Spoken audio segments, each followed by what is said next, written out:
Maybe you're going through the divorce, or maybe there is a death in your family, or maybe you yell at your kid and you don't know how to help your child heal from bad experiences, from experiences that are perhaps traumatic or just stressful for them. If that is you on this podcast episode, I'm going to show you scientific, proven ways to help our children heal from bad experiences, from stressful experiences, whether it is that maybe you lose your temper and yell at them, or it could be maybe that you're going through a divorce, or there is a death in the family, or even something like the pet die and then you don't know how to help your children process, integrate, and move past the situation so it doesn't scar them. So if that is you, that's what we're going to cover in this podcast episode. Welcome to another episode of the Parenting with Understanding podcast. This is your host, Marcela Collier. I'm a certified parenting coach, founder and head coach of HIC Parenting Education Agency. We are a team of coaches with the mission to help parents stop reactivity, bring peace to their parenting, and become secure parents so they can raise secure children. And the topic of repair, emotional healing, it's big when it comes to becoming those secure parents for our kids. But before we go to the podcast episode, if you've been listening to it for a while, would you leave us a positive review? Just open the description of this podcast episode and write down how the podcast has helped you raise secure children. Okay, so let's talk about how to help our children heal from bad experiences. Memory. Memory is all about association. Memory is not just about recalling things that happen, but it is those memories we associated with beliefs, we associated with feelings. That's why two people can live the same experience, yet remember it differently and feel it differently. And for somebody, the same experience might be okay, able to cope with it, but for some other people, it goes beyond their capabilities and it could produce trauma. So, how do we help kids with emotional healing when bad things happen, when big things happen, or when smaller things happen? So, they grew up as healthy, emotionally healthy individuals. The answer is, according to neuroscience, it goes with integrating their memory. There are two kinds of memories: integrating their explicit memory with their implicit memory, bringing up things that are in their implicit memory to the surface and making it explicit. But you might be like, Marcela, like, shoot it a little bit slower for me. What is that? Okay, so let's break it down. And this is a fascinating topic for me because it is based in science. So there are two kinds of memories. And yes, this is very important for us to help our children emotionally heal from bad experiences. So we have our explicit memory, which is the things that we can actually recall. And science has proven that we can remember as young as 18 months old. I don't know. I mean, the youngest I can remember, I might be 3. Yes, I have a vague memory of me walking around with a poopy diaper in my grandma's house. A vague memory, and for sure I was younger than 5. But that's what science has showed us, that we can recollect things for as young as 18 months old. Now, there are things that happen before 18 months old or even after 18 months old that we cannot recall, right? So today is May 2025. Can you tell me what you did today last year? No, you cannot recall, right? So there are things that happen even after 18 months old that we cannot recall. But what happens?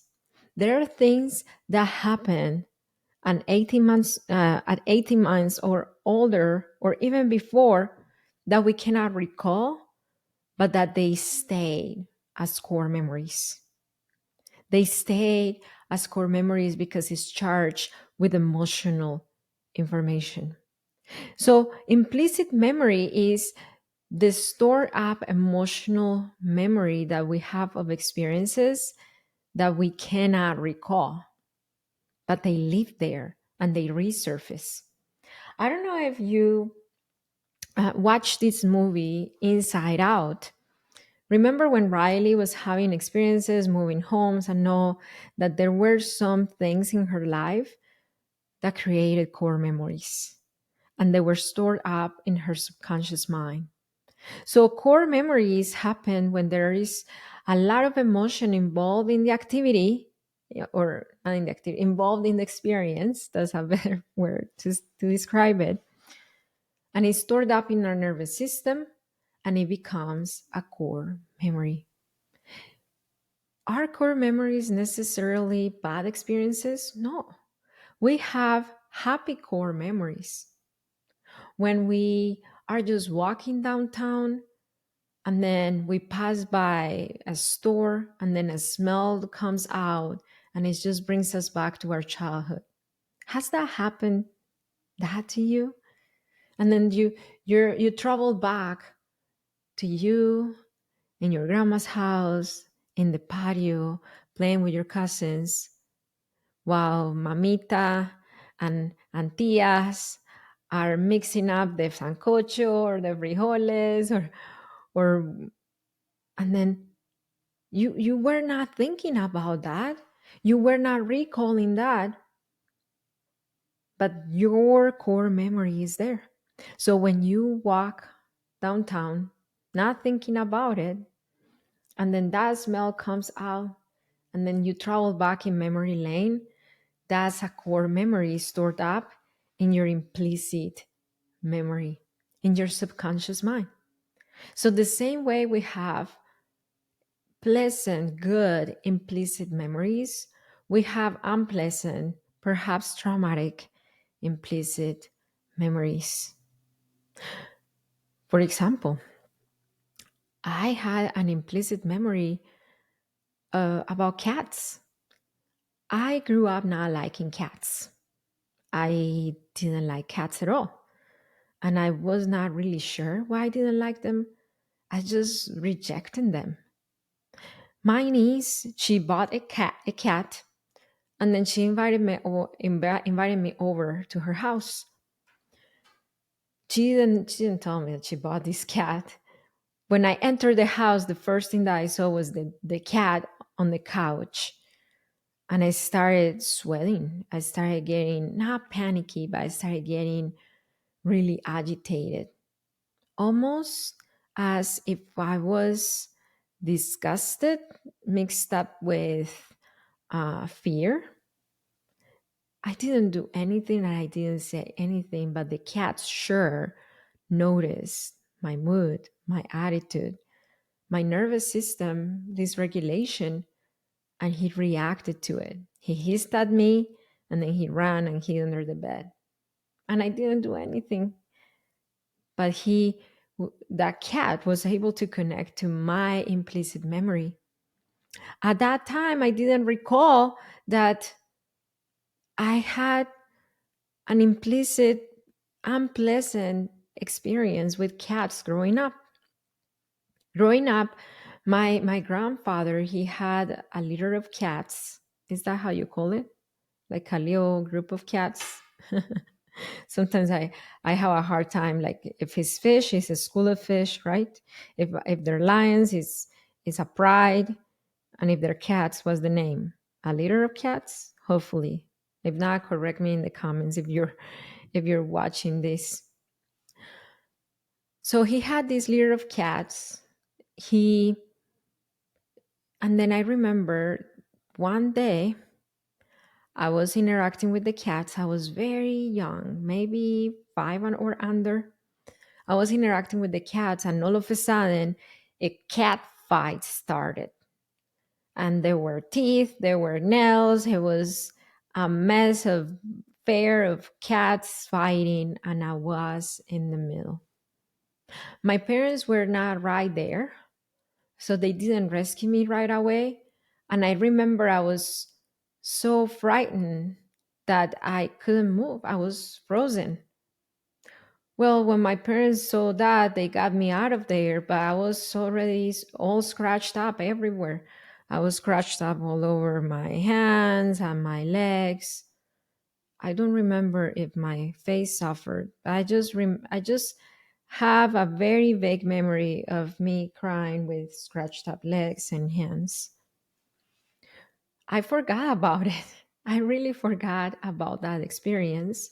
But from now on, I developed a really weird phobia towards cats. And every time I saw a cat, I did not like it. I rejected the idea. So, what happened? At that moment, when my niece showed me her new cat, I didn't recall that experience, but for sure, that experience, that implicit memory was activated so much and it was so alive that it created a physiological change in my nervous system, in my brain chemistry, and that created the dysregulation and therefore my fear and the cat's reaction as well, because the cat reacted to that. Well, how did I go from that? Let's talk about emotional healing. How did I go from that from I own two cats and I love my kitties. They're my babies. They're my baby girls. I pet them all day. I want to hold them. I hang out with them. I think it's the best kind of pet. Now, how did I go from that such a weird phobia to that? So that's the beauty of integrating implicit memory with explicit memory. Remember, explicit memory is what we can recall, implicit memory is what we can feel of something that happened, but we cannot recall. So, what happened? How did I heal from this? And this will give you so much. This would be a golden nugget if you're thinking about how do I help my son or my daughter process this big thing. And it works with any other scenario, including hard ones such as divorce. So my mother-in-law bought this cat and I wasn't thrilled about it. I was like complaining. I was like, why you guys have to buy a cat? Why not a dog? I was very against it. Again, that me being against it was my implicit memory firing up my nervous system and brain. But at the time I was just annoyed and I didn't know why I was annoyed. So what happened was that my mother-in-law, she got sick. And she got sick to the point that she couldn't live on her own anymore. So she came to live with us, and she came to live with us with her cat. Her name is Lola. At first, I couldn't even see Lola. I couldn't even be close to Lola. I didn't know how I was going to survive living with a cat, having a cat phobia. How do you call cat phobia? Phobicat? Phobocat? I don't know if there is a name for it, for that kind of phobia. So it took me a long time. When one day my husband sat down with me and then he did something called memory integration, which is bringing up to the surface implicit memories to make them explicit. He said, your phobia with cats is it's out there. I mean, it's weird because Lola doesn't do anything. She's a cutie cat. She's very gentle. She doesn't even have nails anymore, so she cannot scratch you. What's the deal? I said, I don't know. I just don't like cats. He said, I know that something happened. Let's take a deep breath, close your eyes, and try to recollect where that fear of cats started. I closed my eyes, and yes, that picture, that memory, very vague, very blurred out, came to my to my explicit memory of that day that was in the middle of a cat fight. I felt so frightened. My parents were not around to rescue me, and I was just being hurt by this group of cats fighting each other. So I told him about it, and he said, "Oh, that makes sense. So you are having a trauma response to something that happened in childhood. How come I was having a stress response as a 36-year-old at the time about something that happened in childhood?" That's how the brain works. The brain doesn't recognize that now you're a 36-year-old fully able to run away or defend yourself if you are in the middle of a cat fight. The brain just recalls that helpless little 5-year-old trying to get out of it, not knowing how and being hurt by it.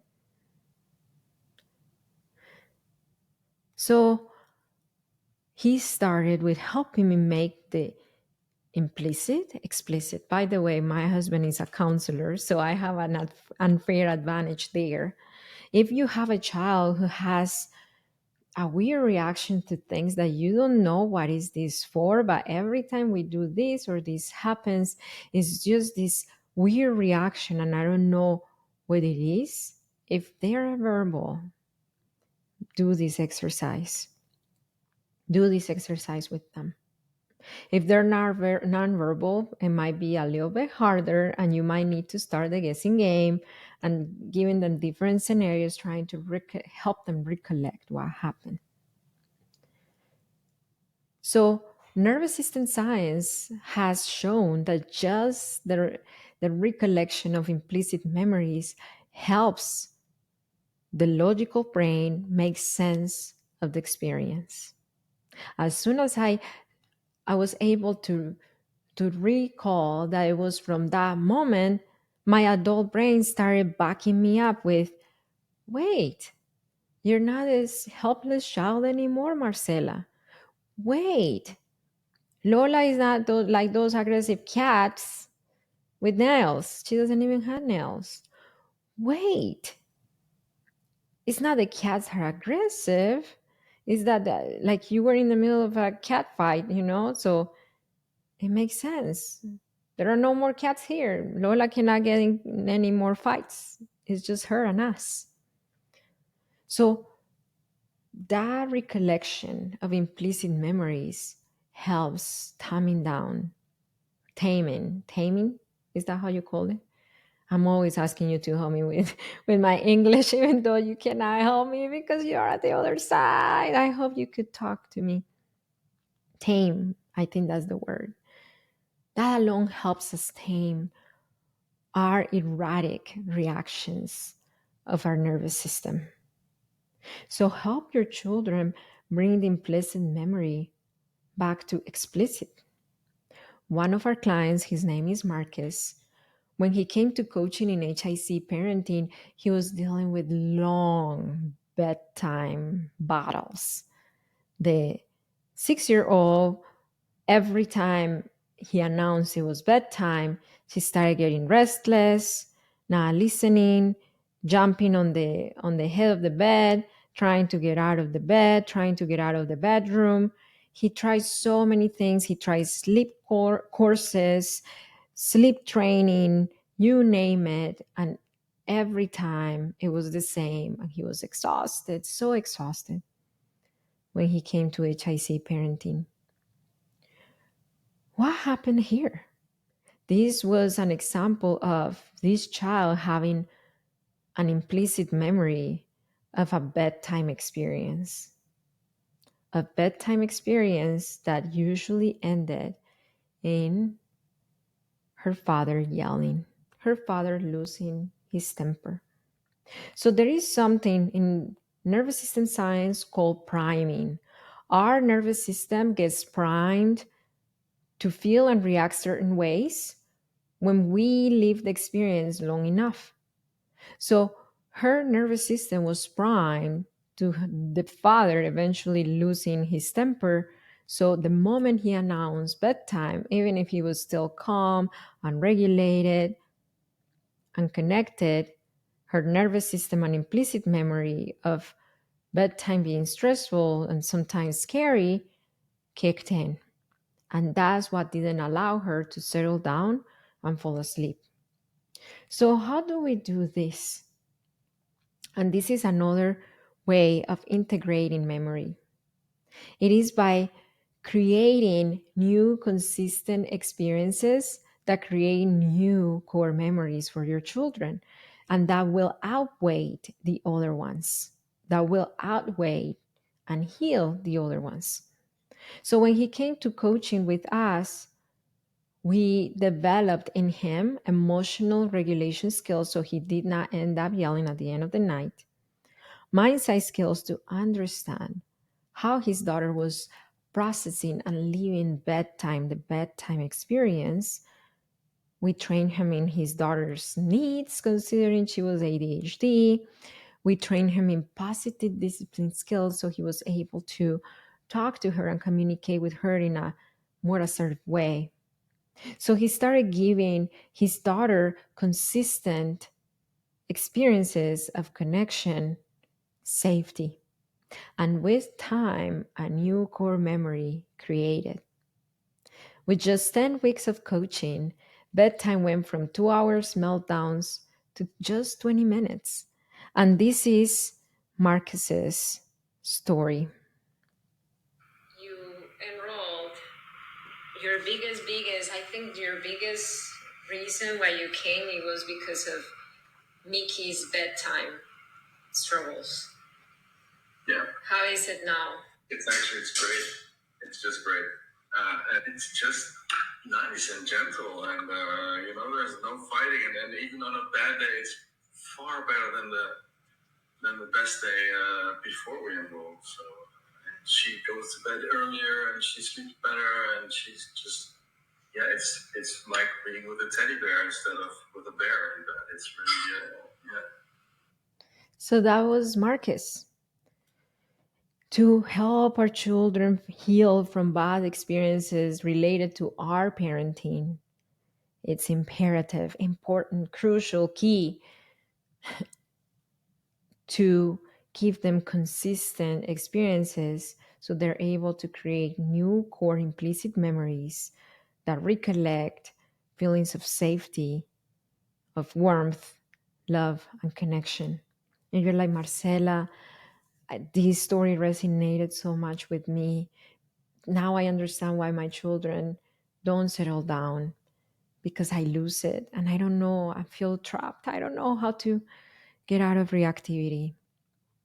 I have a free class that I want to invite you to teach you the parenting with understanding system of needs that I taught Marcus and all our coaching clients to stop reactivity, bring peace to your parenting, and parent your children with a lot more peace.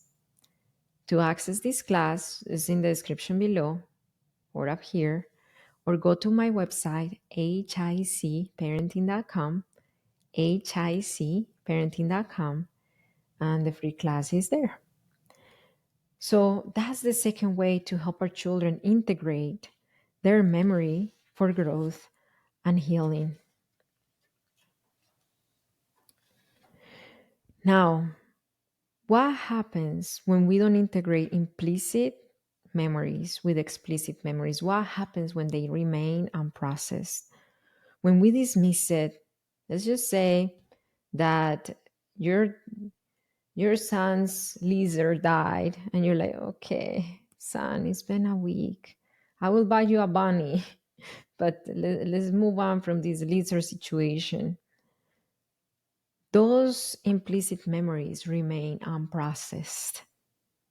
The puzzle pieces never get put together, and they might start feeling scared, sad, or angry without knowing why.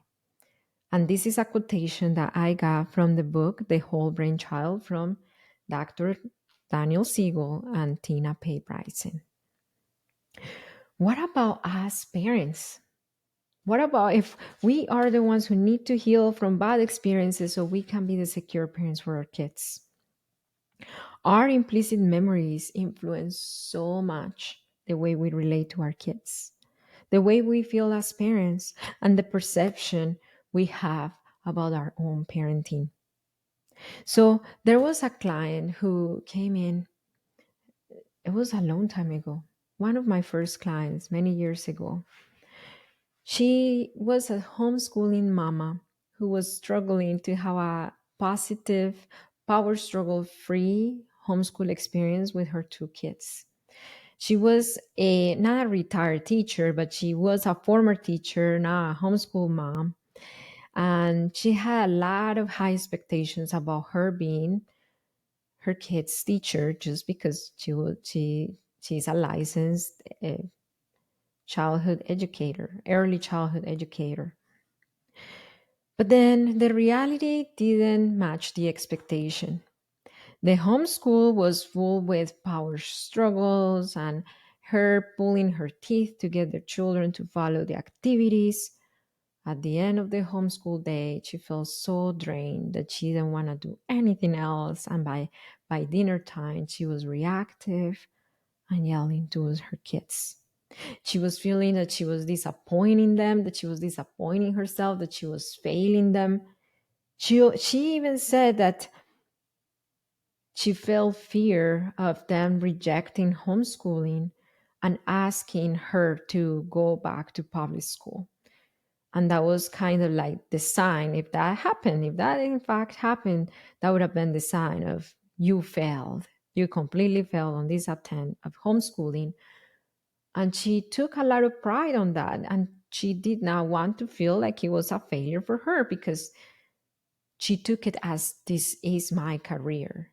Now that I'm not a teacher in a school and I'm a stay at home mom, I'm a homeschooling stay at home mom, homeschooling is my career. So her kids asking her to go back to public school was not just a request, but it was her sign of you are failing in your career and you are failing as a mom. So she was living so much pressure. Let me know if you relate to her story at all. So, what happens? There was an implicit memory that wasn't allowing her to have a good positive experience with her kids. So, let me tell you what her behaviors were.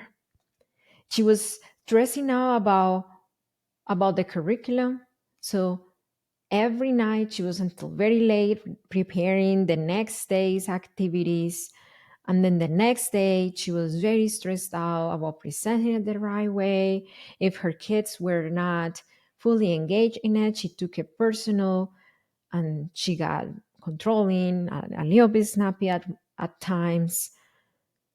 If the kids were not engaged on her activities, she struggled to be flexible and cutting short homeschooling. She was very strict with the times, and things became really draining for both parties, for her and her kids.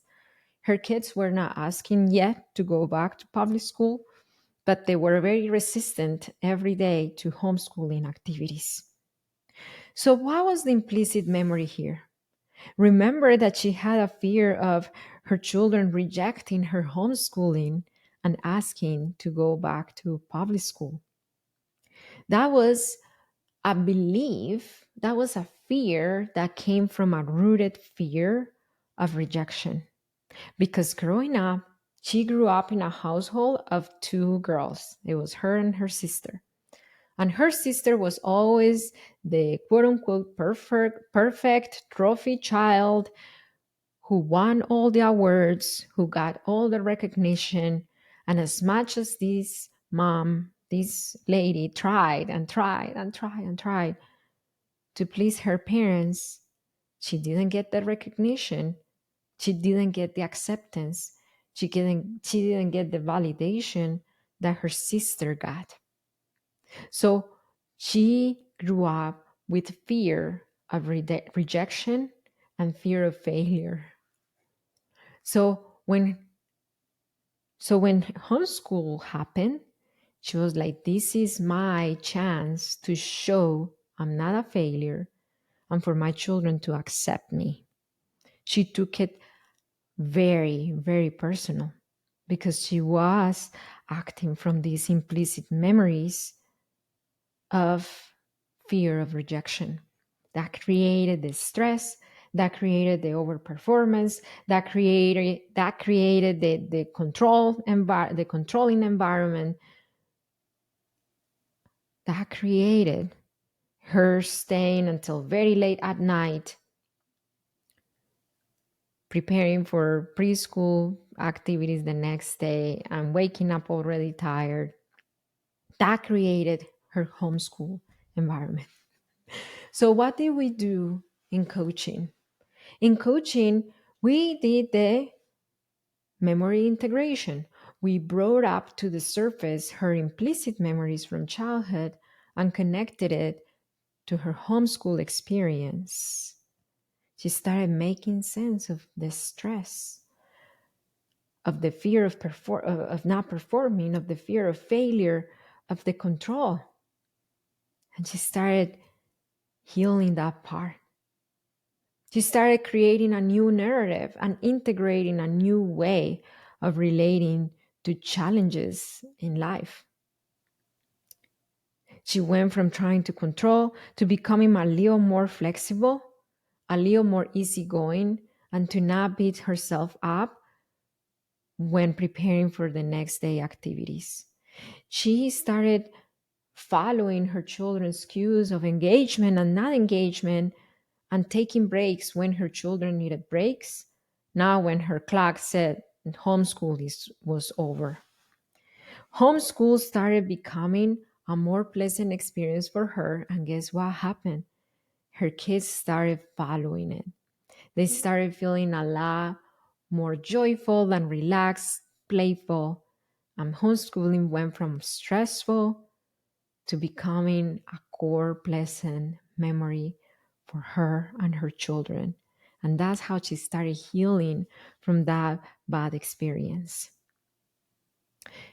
If right now you're putting a lot of stress on your parenting, I wonder if there is a core memory experience from childhood that taught you were not enough and now you're like trying running to prove you're enough.